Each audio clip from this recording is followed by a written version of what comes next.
Terima kasih pemirsa, Anda masih bersama kami di Semangat Siang Indonesia. Indonesia harus semangat. Masih terus semangat karena kita membahas yang namanya hipnotis. Tatap mata saya. Jadi hipnotis itu pemirsa ya bisa mendatangkan kejahatan dan juga bisa kita manfaatkan kepada arah kehidupan yang lebih baik. Nah, sebelum membahas lebih jauh, kita tentu sebagai umat muslim nih bertanya-tanya, hipnotis dalam hukum Islam seperti apa ya? Kita simak dulu yuk. Sahabat semangat, maraknya kejahatan dengan cara hipnotis mendorong banyak pembicaraan seputar ilmu hipnotis. Di sisi lain, di era modern ini banyak institusi yang bahkan membuka kursus untuk hipnoterapi. Perlakuan dan kalimat khusus untuk menghipnotis bisa dipelajari di institusi-institusi tersebut.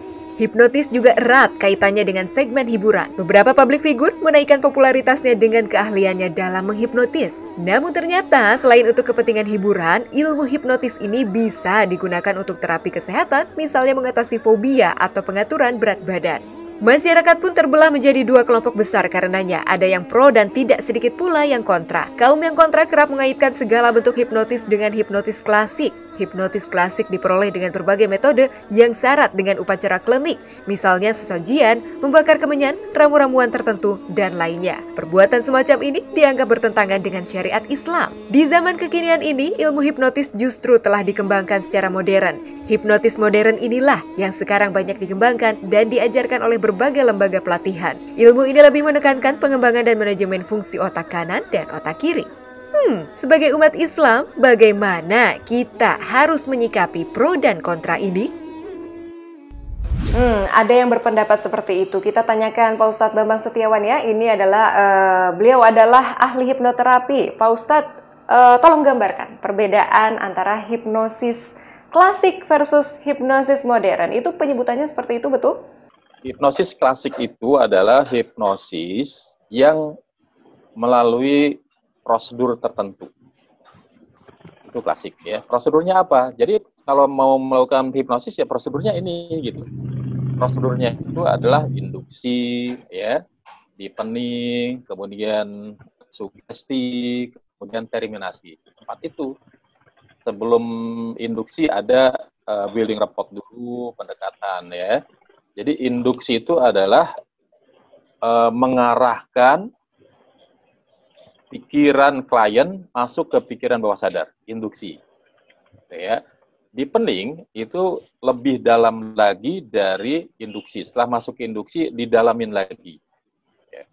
Kan kalau dalam hipnosis kan kita sering mendengar ya, masuk ke dalam alam bawah sadar Anda lebih dalam lagi dan jauh lebih dalam lagi. Nah itu lebih dalam deepening. Gitu.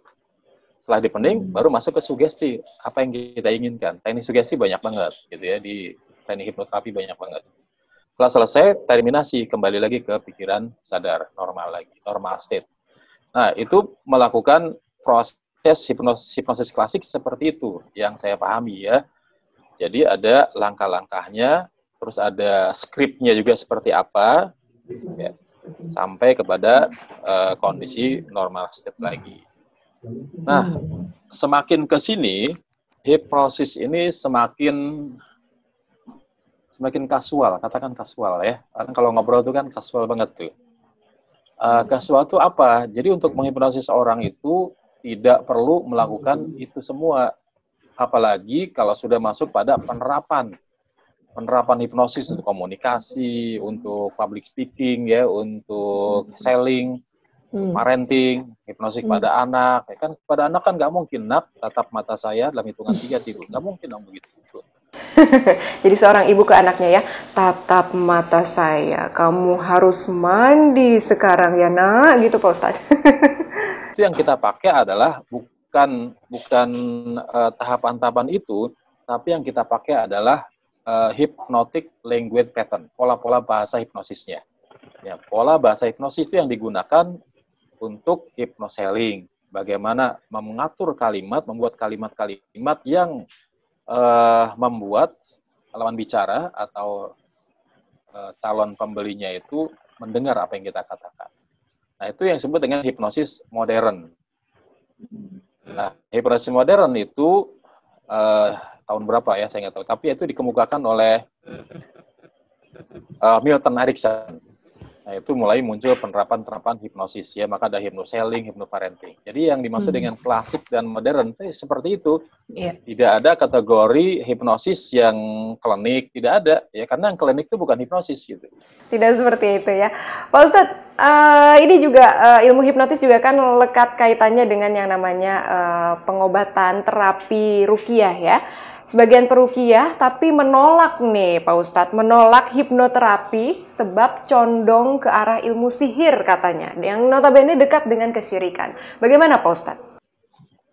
Mungkin referensinya yang perlu disamakan kali ya. Jadi samakan referensinya, baru setelah itu baru kita diskusi. Tapi kalau referensinya beda atau belum pasti, itu akan sangat sulit untuk bisa melakukan diskusi seperti itu. Jadi beberapa peruqyah mengatakan hal seperti itu, ya mungkin wajar, sangat mungkin terjadi ya, berdasarkan apa yang dibacanya gitu.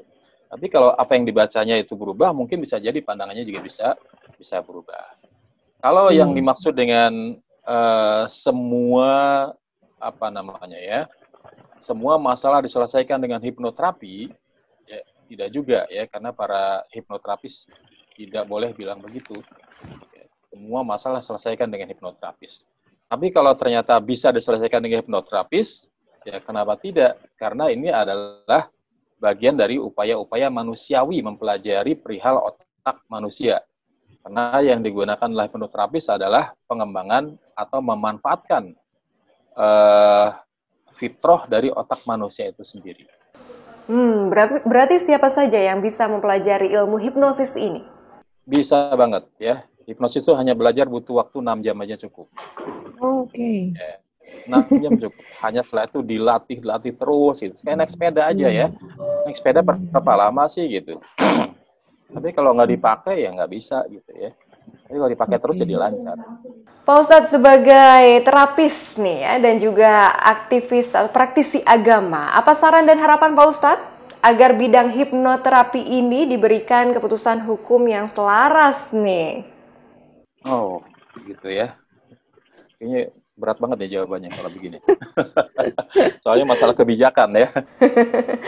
Iya, ada saran nggak Pak Ustadz? Sekarang ini sudah ada komunitas organisasi hipnotis yang ketika hipnoterapisnya mau praktek, itu ada ujian dan ada sumpah. Ya, ada sumpah. Itu juga ada sertifikatnya, artinya sudah diakui secara sekelompok orang secara nasional, karena anggotanya itu banyak dokter dan profesor dokter gitu ya, namanya Prahipti. Yang teman-teman tahu Prahipti ya, silahkan komen di bawah ini.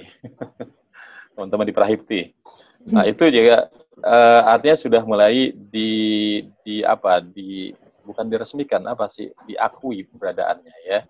Namun secara Islami itu mungkin bisa disimak beberapa tokoh ulama pendapat beliau tentang hipnoterapis. Tapi walaupun saya yakin ada yang pro dan kontra masih juga. Cuman itu tadi ya, sumber bacaannya harus disamakan dulu, berarti setelah itu baru memberikan pendapatnya seperti apa. Jadi saya pikir supaya hipnoterapis ini bisa benar-benar dilaksanakan secara ya masif, massa, dan itu dianggap hal yang biasa, itu perlu kebijakan, kelembagaan atau komunitas, mungkin komunitas Prahipti, teman-teman saya di sana bisa lebih banyak lagi anggotanya, bisa menyebarkan ke banyak orang lagi ya. Baik, terima kasih Pak Ustadz. Kita akan lanjutkan ya usai jeda berikutnya. Pemirsa jangan kemana-mana, tetaplah bersama kami. Kita akan membahas yang namanya NLP ya. Apa itu NLP? Ini ilmu sihir atau ilmu hipnotis apa lagi nih? Usai jeda berikut ya pemirsa, tetap bersama kami di Semangat Siang Indonesia. Indonesia harus semangat.